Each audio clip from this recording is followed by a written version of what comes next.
మన ప్రభువును మన రక్షకుడు అయిన యేసుక్రీస్తు ప్రభు వారి పరిశుద్ధమైన నామంలో ఈ వీడియో ద్వారా వీక్షిస్తున్న విశ్వాసులకు, సంఘమునకు, సేవకులకు, సకల పరిశుద్ధులకు కృపయు సమాధానము దేవుని మందిరంలో ఉండే దీవెన మీకు కలుగునుగాక. ఆమేన్. ఉదయకాల వాక్య ధ్యానము కీర్తనల గ్రంథము 36వ అధ్యాయము 7వ వచనమును ధ్యానం చేసుకుందాం. కీర్తనల గ్రంథము 36వ అధ్యాయం 7వ. దేవా, నీ కృప ఎంతో అమూల్యమైనది, నరులు నీ రెక్కల నీడను ఆశ్రయించుచు ఉన్నారు. దేవుని కృపను గుర్చి దావీదు భక్తుడు, అది ఎంతో అమూల్యమైనది, ఆ కృప లేనిదే మనం బ్రతకలేమని, ఆ కృప వలన సమృద్ధి అనుగ్రహింపబడుతుందని, ఆ కృప వలన జీవం అనుగ్రహింపబడుతుందని, ఆ కృప వలన మనం నీతిమంతులుగా తీర్చబడతామని, ఆ కృప వలన మనం రక్షింపబడతామని, దేవుని కృప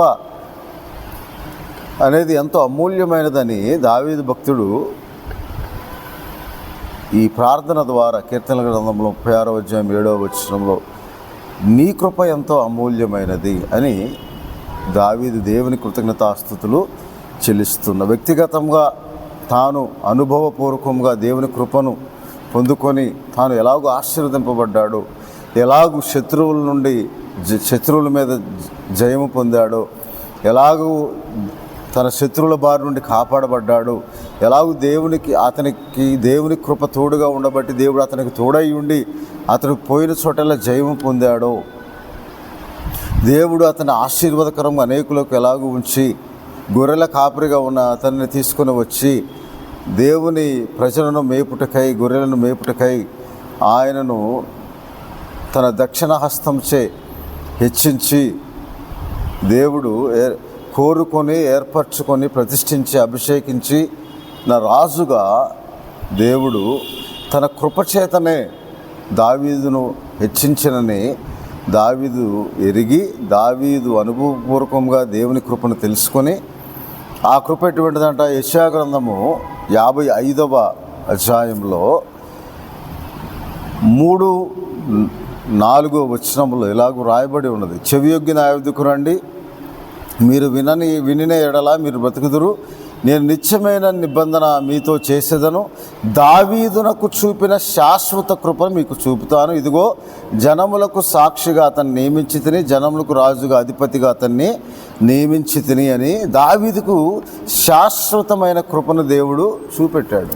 ఆ శాశ్వతమైన కృప ఎంతో అమూల్యమైనదని దావీదు భక్తుడు దేవునికి చేయు ప్రార్థనలో, అందుకే ప్రభువా నీ కృప అమూల్యమైనది. ఎందుకంటే మన దేవుడు దావీదుకు శాశ్వతమైన కృపను అనగా నిత్యమైన కృపను అనుగ్రహించుట చేతనే, ఆ కృప వలననే అతడు దేవుని సన్నిధిలో హెచ్చింపబడ్డాడు. ఆ కృప లేనిది అనగా ఆ కృపలో పాపక్షమాపణ ఉన్నది, ఆ కృపలో దేవుని దయ ఉన్నది, దీర్ఘశాంతం ఉన్నది. ఎందుకనగా అది కృపాసత్యంతో నిండిన దేవుడని కీర్తన గ్రంథము 86వ అధ్యాయం 15వ వచనంలో, ప్రభువా నీవు దయాదాక్షిణ్యము గల దేవుడవు, దీర్ఘశాంతుడవు, కృపాసత్యముతో నిండినవాడవు, నా తట్టు తిరిగి నన్ను కరుణింపుము అని దేవుని వాక్యంలో భక్తుడు చేసిన ప్రార్థన.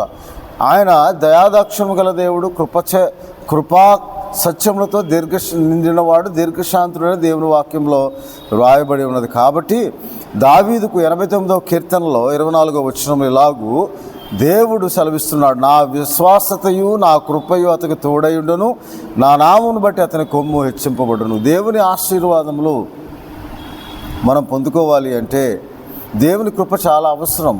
అందుకే ఏమంటున్నాడు? నా విశ్వాసతయు నా కృపయు అతనికి తోడై ఉంటుంది. ఎప్పుడు దేవుడు మనలను ఏర్పరచుకునే విధముగా ఆయన కృపకు పాత్రులుగా మనం ఎంచబడినప్పుడు, ఆయన దయనొందిన ప్రజల్లో మనము కూడా ఉండినప్పుడు దేవుడు మనల్ని హెచ్చిస్తాడు. అందుకే నీ దయచేతనే మా కొమ్ము హెచ్చింపబడుతుందని దేవుని వాక్యంలో. ఎందుకు దావీదుకు ఆ కృపను అనుగ్రహించాడంటే దేవుడు కీర్తనల గ్రంథము 21వ అధ్యాయంలో ఇలాగూ దేవుని వాక్యంలో రాయబడి ఉంది దావీదు భక్తుని గురించి. యెహోవా రాజు నీ బలమును బట్టి సంతోషించుచున్నాడు, నీ రక్షణను బట్టి అతడు హర్షించుచున్నాడు, అతని మనోభిష్టం నీవు సఫలం చేసి అతని పెదవుల్లో నుండి వచ్చిన ప్రార్థన మానక నీవు అంగీకరిస్తూ ఉన్నావు. కాబట్టి దేవుడు అతడుని స్థిరపరిచాడు. అతని పెదవుల్లోండి వచ్చిన ప్రార్థన అది యథార్థమైన ప్రార్థన, అది ముఖస్థుతి చేయు ప్రార్థన కాక దేవుని నామములకు తగిన మహిమా ప్రభావములు ఆరోపించు ప్రార్థనగా, దేవునికి ప్రతినిత్యము కృతజ్ఞతాస్తుతులు స్తోత్రం చెల్లించు ప్రార్థనగా, దేవుడు యెహోవా తప్ప దేవుడేడి, మన దేవుడు తప్ప ఆశ్రయదుర్గం ఏది అని ఆయనను ప్రతి విషయంలో ఆశ్రయిస్తూ ఆయన మాత్రమే నిజమైన దేవుడు, ఆయన తప్ప వేరొక దేవుడు లేడని మన హృదయంలో మనం నిశ్చయించుకొని ఆయనను మాత్రమే ఆశ్రయించుచు ఆయన్ని ఆశ్రయించే వారు సంతోషిస్తారని, నిత్యము వారిని నీవే కాపాడతావని దేవుని విశ్వాస్యతలో ద్వారా మనకు అనుగ్రహింపబడిన విశ్వాసముతో మనము దేవునికి ప్రార్థించే వారముగా శాశ్వతమైన కృపను పొందుకోవటానికి దేవుడు సర్వోన్నతిని కృపచేత మనము స్థిరపరచబడాలని దేవుని వాక్యంలో, అలాగే దావీదు భక్తుడును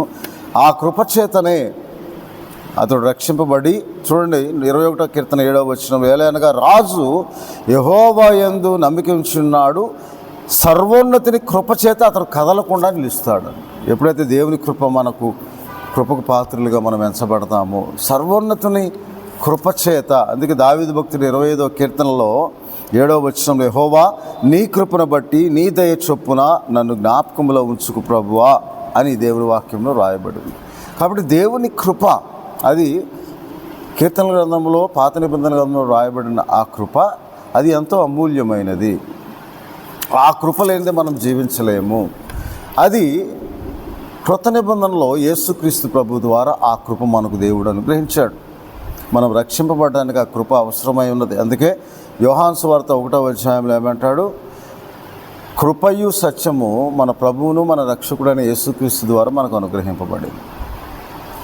అందుకే పౌలు గారు కూడా, నేను ముమ్మారు నా శరీరంలో ఉన్న ముళ్ళును అనగా పరిసయ గర్వమును, అహంకారమును, అతిశయమును నేను తీసివేయటానికి ముమ్మారు ప్రార్థించితను, కానీ నా కృప నీకు చాలును అని చెప్పి దేవుడు ఆ కృపను అనుగ్రహించాడు మనకు కూడా. అందుకే ఎఫెసీ పత్రిక 2వ అధ్యాయం 8వ వచనం, మీ కృపచేతనే రక్షింపబడ్డారు. ఆ కృప యేసుక్రీస్తు ప్రభు ద్వారా కృపా సత్య సంపూర్ణుడిగా మన మధ్య నివసించి, ఆ కృపచేతనే మనం విమోచింపబడటానికి, రక్షింపబడటానికి, ఆ కృపచేతనే మనం దీవింపబడటానికి, ఆదరింపబడటానికి, ఆ కృపచేతనే మనం నడిపింపబడటానికి దేవుడు తన కృపా సత్య సువార్తను యేసుక్రీస్తు ప్రభువు నామములో ఆయన శిష్యుల ద్వారా ప్రకటించి మనమందరం రక్షింపబడటానికి, ఆ కృపచేతనే మనము దేవుని యొద్దకు నడిపింపబడటానికి, కృపయ్యి ఉన్న యేసుక్రీస్తు ద్వారా, నా ద్వారా తప్ప ఎవడు తండ్రి యొద్దకు రాలేడని మన పరలోక రాజ్యంలో ప్రవేశించడానికి ఆ కృపను దేవుడు యేసుక్రీస్తు ద్వారా ఈ లోకంలో కొనసాగించి అనుగ్రహించి మనల్ని రక్షించారు. అందుకే ఆయన కృపాసత్య సంపూర్ణుడని పేరు పెట్టబడింది. కాబట్టి ఆ కృప ఎంతో మనకు అమూల్యమైనది, ఆయన విశ్వాస్యత.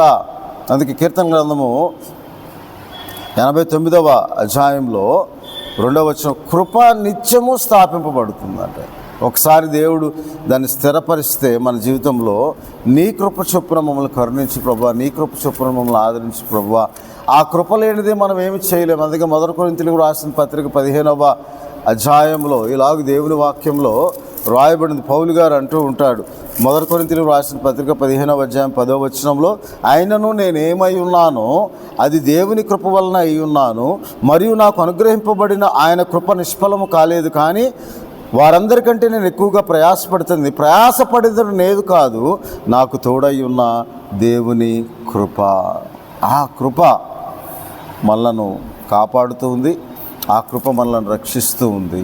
ఆ కృపయే దేవుని యొద్దకు, దేవుని చేత మనము దీవింపబడటానికి, నీ కృప లేనిది మేము జీవించలేము ప్రభువా, నీ కృప లేనిదే మేము బ్రతకలేము ప్రభువా, నీ కృప మాకు చాలు ప్రభువా అని, అది అమూల్యమైనదిగా, నిత్యమైనదిగా, శాశ్వతమైనదిగా మన జీవితంలో స్థిరపరచబడటానికి, మన అమూల్యమైన విశ్వాసులుగా తీర్చబడి యేసుక్రీస్తు ప్రభు ద్వారా నామందు విశ్వాసం ఉంచిన దేవుని విశ్వాస్యతలోని విశ్వాసం మనం పొందుకొని ఆయన కృపచేత మనం ఆదరింపబడి సహాయం పొందినట్లుగా, మన ఆత్మలు రక్షింపబడినట్లుగా ఉదయకాల సమయంలో దేవుడు మనతో మాట్లాడుతున్నాడు. కాబట్టి ఆ కృపను గురించి ఇంకా ధ్యానించాలంటే చాలా వాక్యాలు ఉన్నాయి, కానీ మనకు సమయం లేదు. కాబట్టి దేవుని కృపకు పాత్రులుగా మనమే ఎంచబడాలి.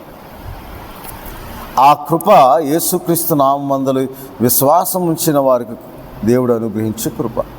యేసుక్రీస్తు ద్వారా కృపచేత మనం బలపరచబడతాము, రక్షింపబడతామని దేవుని వాక్యంలో రాయబడి ఉన్నది. కాబట్టి కృపయు కనికరము సమాధానము దేవుడు మనకు అనుగ్రహిస్తాడని అపోస్తలుడైన పౌలు గారు ప్రతి విషయంలో చూడండి, 2 కొరింథీ 13:14 ప్రభు అయిన యేసుక్రీస్తు కృపయు దేవుని ప్రేమయు పరిశుద్ధాత్మ సహవాసము మీ అందరికీ తోడై ఉండును గాక. కృప మీకు కలుగును గాక, సమాధానం మీకు కలుగును గాక, దేవుడు మిమ్మల్ని కాపాడును గాక, దేవుడు మిమ్మల్ని సంరక్షించును గాక, నా కృప చాలునన్న వాగ్దానం మీరు పొందుకును గాక. మనం ఏమై ఉన్నాము, ఏమి కలిగి ఉన్న సమస్తము దేవుని ఉచితమైన కృప ద్వారా మనం పొందుకున్నామని దేవుని దావీదునకు అనుగ్రహించిన శాశ్వతమైన నిత్యమైన కృపను దేవుడు మీకు అనుగ్రహించి, ఆ కృపను ఆశ్రయించి మీరు అమూల్యమైన కృపను ఆశ్రయించినప్పుడు ఆయన మందిరంలో సమృద్ధి, ఆయన మందిరంలో జీవము, ఆయన మందిరంలో మేలు దేవుడు మీకు తప్పక అనుగ్రహిస్తాడు. కాబట్టి ప్రభువైన యేసుక్రీస్తు కృపయు తండ్రి అయిన దేవుని ప్రేమయు పరిశుద్ధాత్మ సహవాసము మీకు తోడై ఉండి మిమ్మల్ని కాపాడి సంరక్షించును గాక.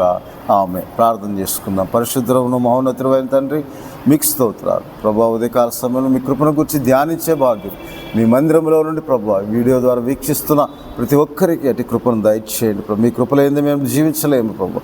దావీదులకు చూపిన శాశ్వతమైన కృప, ఆ కృప రక్షిస్తుంది, పాపములు క్షమిస్తుంది, దీర్ఘశాంతము దయాదాక్షము గల కృప అని కృపాసత్య సంపూర్ణంగా మా మధ్య నివసించడానికి మా ప్రభువును మా రక్షకుడైన యేసుక్రీస్తు ప్రభు ద్వారా మీరు అనుగ్రహించే కృపచేత మేము రక్షింపబడి మీ సన్నిధులు నిలవబడే యోగ్యతను, మీతో సహవాసం చేయే యోగ్యతను మా ప్రభువా మీ సన్నిధిలో మీకు ప్రార్థించే ధన్యతను మాకు అనుగ్రహించారు.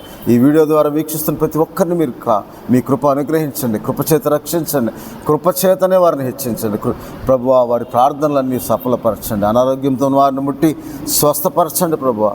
ప్రభు, ఈ లోకంలో అనేక విషయంలో ప్రయత్నంలో ఉన్నవారు, ఉద్యోగ ప్రయత్నంలో ప్రభా ఉన్నవారిని బిడ్డలను మీ కృపలో జ్ఞాపకం చేసుకోండి. గర్భఫలం కొరకు ఎదురు చూస్తున్న బిడ్డలను జ్ఞాపకం చేసుకోండి ప్రభా. వివాహం కొరకు ఎదురు చూస్తున్న బిడ్డలను జ్ఞాపకం చేసుకోండి. చదువుకుంటున్న బిడ్డలను ఆయా టెస్టులు రాసి ప్రభా రిజల్ట్ కొరకు ఎదురు చూస్తున్న బిడ్డలను జ్ఞాపకం చేసుకోండి. మా సంఘంలో, సంఘ కుటుంబాలను, సార్వత్రిక సంఘంలోని సకల పరిశుద్ధులను మీ కృపలో జ్ఞాపకం చేసుకోండి ప్రభా. మీ కృప ప్రతి ఒక్కరికి అనుగ్రహించి వారిని దీవించి మీ చిత్తమును వారి జీవితంలో జరిగించమని ఈ వీడియో ద్వారా వీక్షిస్తున్న ప్రతి ఒక్కరికి వారి కుటుంబంలో ఏ అవసరత ఉన్నదో, రక్షణ అవసరమై ఉన్నదే తండ్రి, ప్రతి ఒక్కరికి ఆ రక్షణ, ఎందుకనగా ఎవరు నశించడం మీకు ఇష్టం లేదు, ప్రతి ఒక్కరు నశింపక నిత్యజీవం పొందినట్లు మీ సన్నిధిలో కనబడి మీ నామం ప్రార్థించుకొని మీ కృపచేత రక్షింపబడి విశ్వాసంలో స్థిరముగా ఉండి మీరు రాకడ కొరకు సిద్ధపడే భాగ్యం ప్రతి ఒక్కరికి దయచేయమని మా ప్రభువా మా దేవ వీడియో ద్వారా వీక్షిస్తున్న ప్రతి ఒక్కరి కుటుంబాన్ని ఆదరించి సహాయం చేయమని మీ కృపలో జ్ఞాపకం చేసుకోమని మా ప్రభువును రక్షకుడు నైన యేసుక్రీస్తు వారి పరిశుద్ధమైన నామం ప్రార్థన చేయించున్నాము తండ్రి. ఆమె తండ్రిన దేవుని కృప, పరిశుద్ధాత్మనిచ్చే ఆదరణ, యేసుక్రీస్తు ప్రభు వారి కృప, సమాధానం, సంతోషం, ఆనందము మీకును మీ కుటుంబాలకు దేవుడు అనుగ్రహించి ఆయన సన్నిధిలో దీవెనలు, ఆశీర్వాదం దేవుడు మీకు దయచేయును గాక.